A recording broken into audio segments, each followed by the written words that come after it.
दिल्ली सल्तनत में हम लोगों का दूसरा वंश है खिलजी वंश। इसके पहले तुर्क थे। अब ये खिलजी एक नई जाति है जो मूलतः अफगानिस्तान में रहती थी। अफगानिस्तान में भारत में आने के बाद, या यूं कहें कि आप अंत में जहां देखे होंगे कि अंतिम शासक खत्म होता है और खिलजी की जब शुरुआत होती है, तो जलालुद्दीन फिरोज शाह खिलजी शासक बनता है, खिलजी वंश की स्थापना करता है। यह 70 वर्ष की उम्र में शासक बनता है।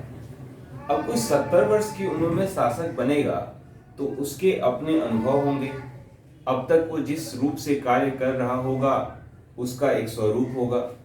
नतीजा यह था कि इसके पूरे शासन प्रणाली में उदारता थी। या यूं कहें कि इसके 70 वर्ष होने की झलक इसके शासन प्रणाली में दिखता था। बहुत ज्यादा आक्रामक नहीं था, लोगों की सुनता था, हर चीज को ध्यान से समझता था और बहुत उचित निर्णय लेता था, कठोर निर्णय नहीं लेता था। अब ऐसे व्यक्ति के पास क्या होगा? ऐसे व्यक्ति के साथ में बहुत सारे लोग होंगे। जिस तरीके का लोग बात करता है, उदारवादी बात करता है, वो बहुत अच्छे से लोग इसके साथ होंगे, यानी कि उदारवादी था। एक शासक के रूप में इसके जो प्रमुख कार्य थे वो ये थे कि बाजार, शासन एवं अपने लोगों के बीच समन्वय।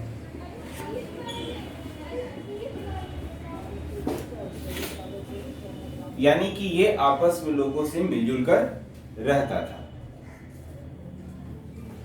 इसके दरबार में ही एक कवि रहते थे, अमीर खुसरो। इनकी एक बहुत प्रसिद्ध पुस्तक है पद्मावत। इसी पर फिल्म बनी थी पद्मावती, जो बहुत ही प्रसिद्ध हुई थी, विवादास्पद भी थी। इसमें एक रानी है पद्मावती, उनके बारे में, उनकी खूबसूरती के बारे में लिखा जाता है, एक अलग कहानी है। और उनके बारे में सुनकर अलाउद्दीन खिलजी चाहता है कि पद्मावती के पास जाए, और चूंकि पद्मावती शादीशुदा थी, रतन सिंह नाम के शासक राजस्थान, मैं बार बार कहता हूं कि दिल्ली सल्तनत के साथ साथ अन्य भी शासक थे। जो समय का अभी का जो राजस्थान है, वो इलाका उस समय राजपूताना कहलाता था। उसमें बहुत सारे ऐसे शासक थे जो स्वतंत्र रूप से शासन कर रहे थे। अभी भी ऐसा नहीं था कि पूरे भारत का मतलब दिल्ली सल्तनत था। दक्षिण भारत में अभी भी बहुत सारे राज्य थे जो आसानी से अपने हिसाब से रह रहे थे, लेकिन अधिकतर शासन व्यवस्था का केंद्र दिल्ली केंद्र था। और हम लोग एक समझने के लिहाज से भी इसे बंटवारा करते हैं, ठीक है। 20 जुलाई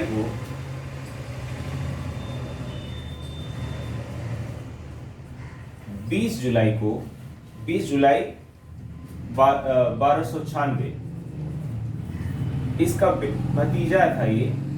उस भतीजा ने ही छल से अपने चाचा की हत्या कर दी और खुद गद्दी पर बैठा अलाउद्दीन खिलजी, जो 1296 से लेकर 1316 तक था। इसकी खूबी ये थी कि ये कुशल योद्धा था, लेकिन अपने चाचा के एकदम विपरीत उदार प्रवृत्ति का नहीं था। कैसा था? कठोर था। यानी कि इससे लोग डरते थे। इसके चाचा के समय में कुछ विद्रोह हुआ था, उन सभी विद्रोह को इसने एकदम से शांत कर दिया। इसकी कुछ और अन्य खूबियां थी।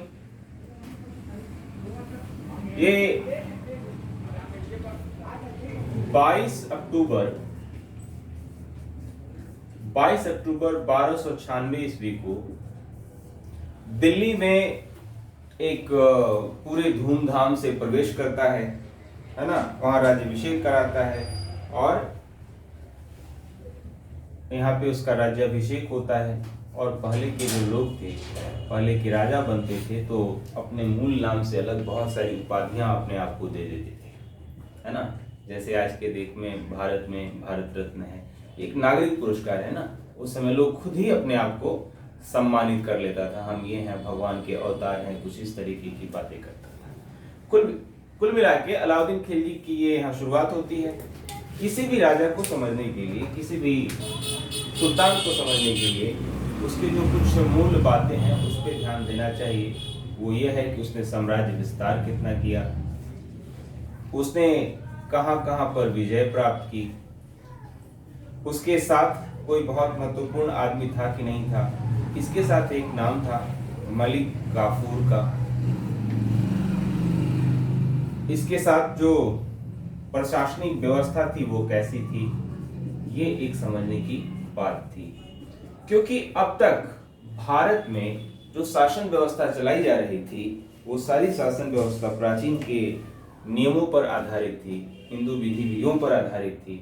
अभी इस्लाम में आ रहे थे, जहाँ सबसे पहले तुर्क मुसलमान आए थे, उनके बाद ये खिलजी तुर्क से अलग थे। तुर्क तो थोड़ा बहुत, जैसे कि गुलाम वंश में आपने देखा कि वो अपने मालिक के प्रति वफादार है, ये तो अपने चाचा को ही मार के बनने वाला सब, यानी कि थोड़ा और अलग सिद्धांत आ गया, शासन व्यवस्था में बदल गया।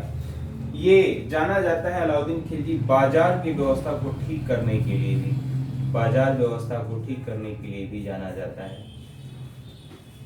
इसमें बाजार पर नियंत्रण रखना, बाजार पर नियंत्रण रखने के लिए बहुत सारे पद की क्रिएट किया था। बाजार व्यवस्था में बहुत सारे पद इसने क्रिएट किए थे, जैसे कि दीवानी रियासत, बाजार पर नियंत्रण रखना था। शहनाई मंडी, बाजार का अधीक्षक होता था। सराय अदल, न्याय के लिए होते थे। परिदे मंडी, बाजार का निरीक्षक होता था। और मुनहिनियास, बाजार का गुप्तचर होता था।